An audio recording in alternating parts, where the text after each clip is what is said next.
Oh shit, we really need to sit down and have a serious, no filter talk about what the hell is going on in the world right now because the official narrative is just straight up falling apart. I mean, honestly, you turn on the news, you see the headlines about routine operations, and it is all designed to make you look everywhere except at the burning buildings. It is enough to make anyone want to scream because everywhere you look there is chaos. A drone strike hitting the Barakah nuclear power plant, oil prices spiking as the Strait of Hormuz remains a massive point of failure, and the powers that be are doing everything, and I mean everything, to keep you from connecting the dots. But before you freeze up and let your portfolio get slaughtered by the panic, let me pull back the curtain on what is really happening behind the scenes. I have been digging into the data, the intelligence, and the absolute mess of global policies, and I am going to give it to you straight because you deserve the truth, not some polished corporate funded fluff piece. Let us get into the absolute grit of it. You know that feeling when you are walking into a room and you know something is wrong, but everyone else is acting like everything is totally fine. That is where we are with the global economy and these geopolitical powder kegs. We are looking at a drone strike hitting an electrical generator at the Barakah nuclear facility in Abu Dhabi, and the authorities are trying to bury the impact, saying everything is operating as normal. Do you know how many of these facilities have been targeted or pressured since late 2023?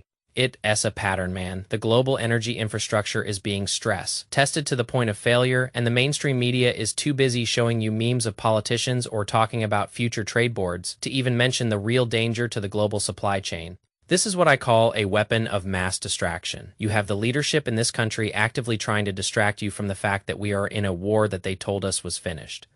Look at the Strait of Hormuz, that one little bottleneck that controls the world's fuel. And they are telling us that the agriculture clock is ticking and we need to reopen the strait. You don't just have an entire international shipping lane hijacked unless the situation has spiraled completely out of control. And the market? Oh man, the market is finally starting to wake up and smell the gunpowder. When you see the US 10-year Treasury yield hitting 4.63% and mortgage rates creeping up towards 7%, you need to realize that the system is groaning under the weight of this instability. We are seeing numbers worse than what we dealt with during the Great Recession, and the only response from the top is more manipulation, more false pretext, and more smoke and mirrors. They are even floating this ridiculous fabricated story about Cuba threatening Florida with 300 drones just to create a pretext for some new military move. And the best part, the local Florida sheriffs, the guys who would actually know if there was a threat, have absolutely no idea what the feds are talking about. It is all a game, it is all a script, and you are the one left holding the bag if you don't wake up to it. Think about the psychological toll this takes on the average person. They want you scared, they want you paralyzed, and they want you to keep trusting the same people who are setting the fires. But look at the reality. We are seeing critical energy infrastructure from Venezuela to the Middle East, spontaneously combusting or catching fire at a rate that is statistically impossible to just call an accident. This is a pattern. This is the result of a global conflict that has spilled out into the energy markets.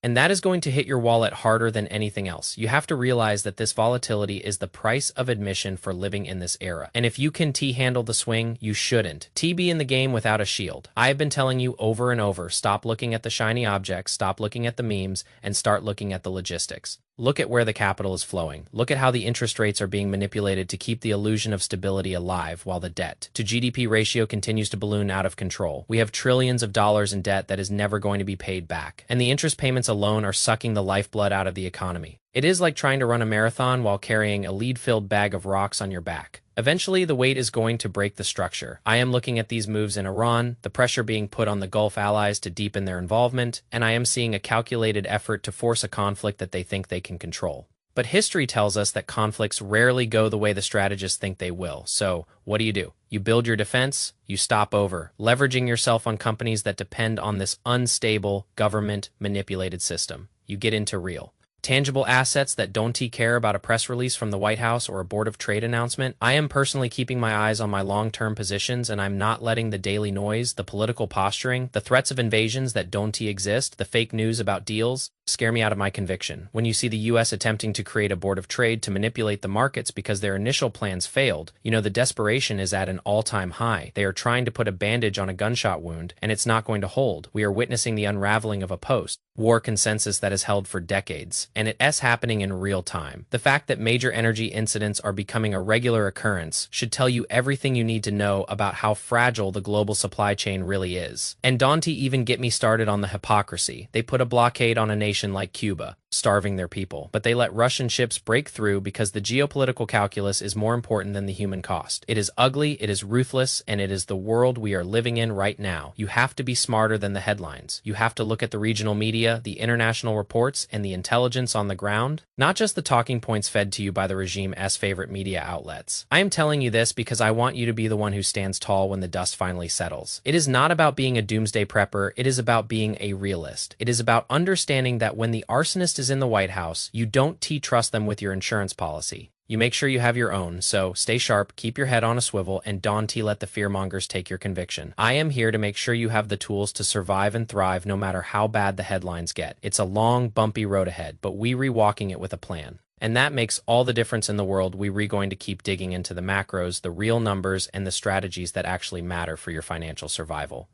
Make sure you stay locked in, hit that subscribe button, and let us keep growing this network so we can keep exposing the truth.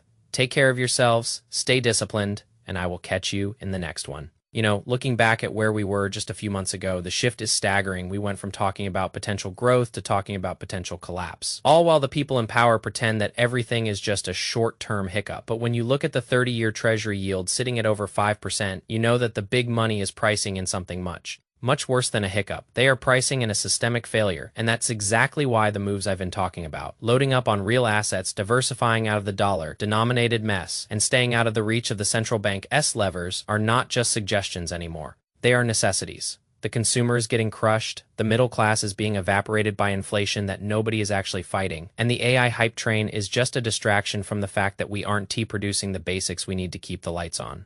Think about the energy situation. Again, you have the foreign secretary talking about a global food crisis because one country is blocking a shipping lane. That is how fragile our system is. One lane, one choke point, and the whole house of cards starts to wobble. If you think that it's not going to hit your grocery bill or your heating costs in the next 6 months, you are not paying attention, but you re-listening to this, so you already one step ahead of the herd. You not the one who's going to be blindsided. When the next unforeseen event drops, you the one who is preparing. And that is the only way you survive this, by being prepared, by staying liquid, and by keeping your eyes on the long-term cycle instead of the daily drama. Gareth Soloway and I talked about the 2029 to 2030 cycle, and honestly, the more I look at the news, the more I think we are just getting a preview of that final act. The chaos in the Middle East, the tension in the Strait, the collapse of trust in institutions, it's all part of the same story. So when I tell you to be smart, I mean it.